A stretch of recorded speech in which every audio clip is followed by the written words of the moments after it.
Good morning po mga kalingap, Ate Ethel, Mami Inday, at sa lahat po ng viewers at nagpaabot po ng tulong sa panimula na paggawa natin ng structural house. Yan ating puntahan.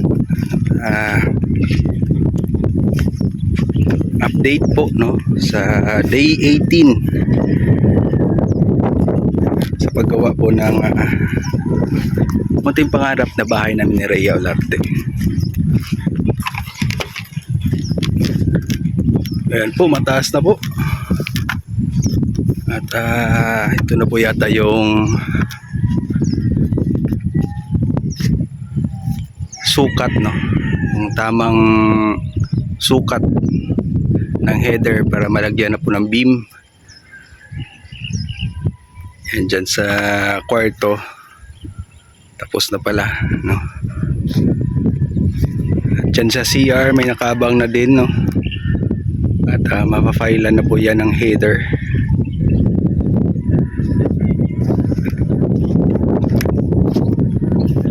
Yan po.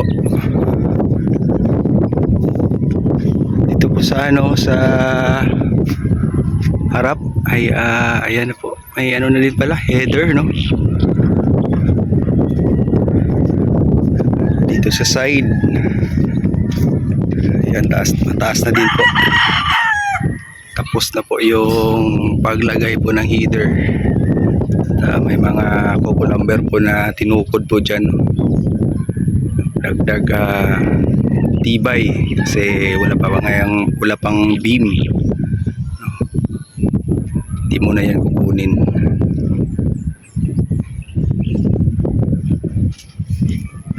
Yan, unti-unti na po tumataas po yung structural house,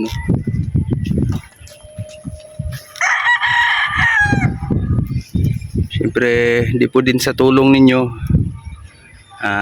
hindi din mapasel, yung malaking tulong at bagay po yung pinapabot nyo po sa amin ng mga materyales.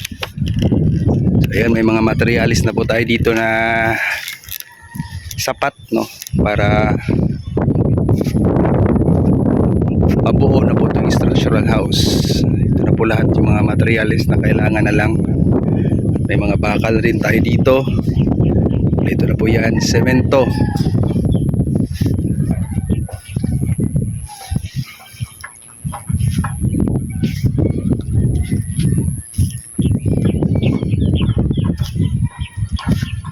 Yan, tuloy-tuloy po ang paggawa.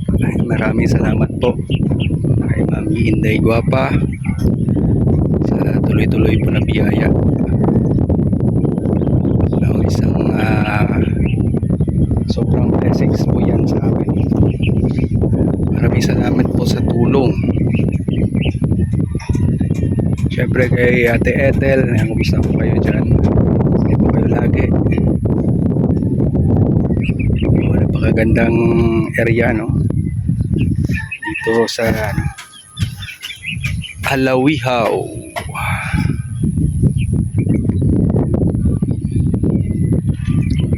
Maraming salamat po sa lahat po ng tulong ninyo.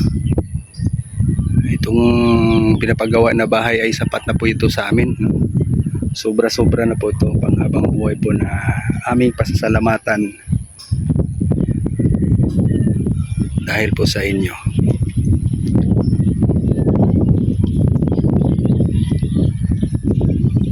Siyempre sa Team Kalingap,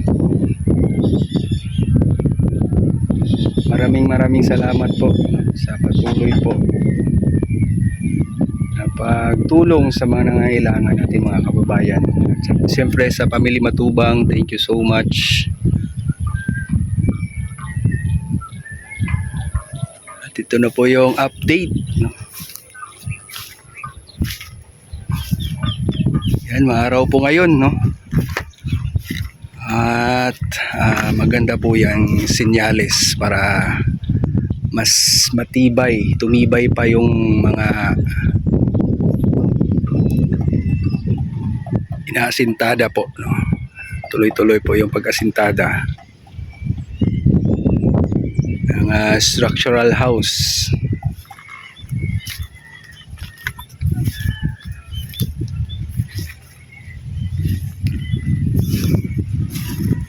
Siyempre maraming salamat sa mga magigiting ating mga karpentero. Lahat po yan ay magagaling. Sana din yung mga nakuha natin na mga karpentero talagang tinutulungan din tayo, no? At, patuloy po tayo dito sa construction site, no? Ito po yung Buhay Construction, no? Day 18 na po. Araw-araw po tayo nandito para i-manage itong pinapagawa na structural house.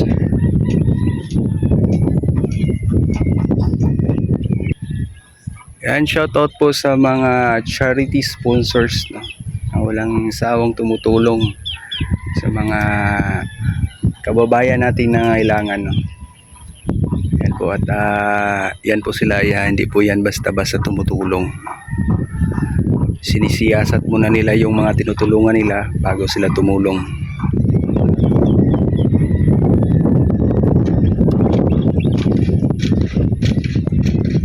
Grabe, no?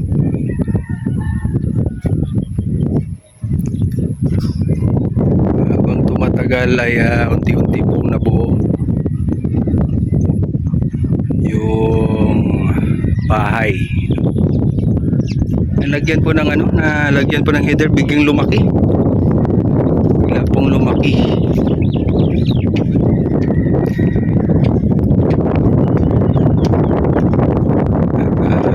Tumaas, no? Pero sa loob po yan ay sakto lang po yan. Tamang-tama lang. Hindi maliit, hindi din malaki. Sakto lang talaga.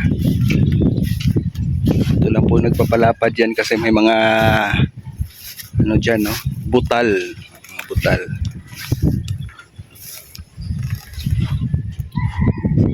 Inano lang po namin yan. Sinagad na doon, no? Para yung mga spacious siya. At maganda.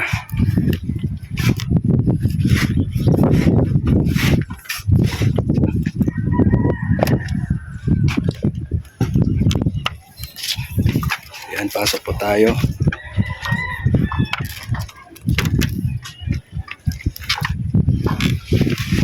Ano po yung final dito?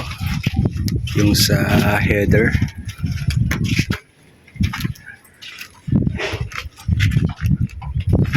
At patuloy po silang naglalagay, nag-asintada nasa taas. Para mabuo na po lahat ng header ay ma-proceed na po tayo sa pagbibim.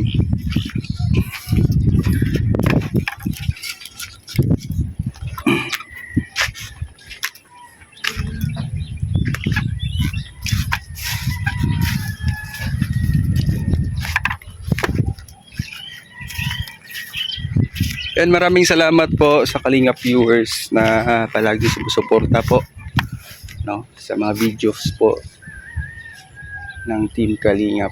Thank you so much po sa inyo. God bless. And ingat po tayo lagi.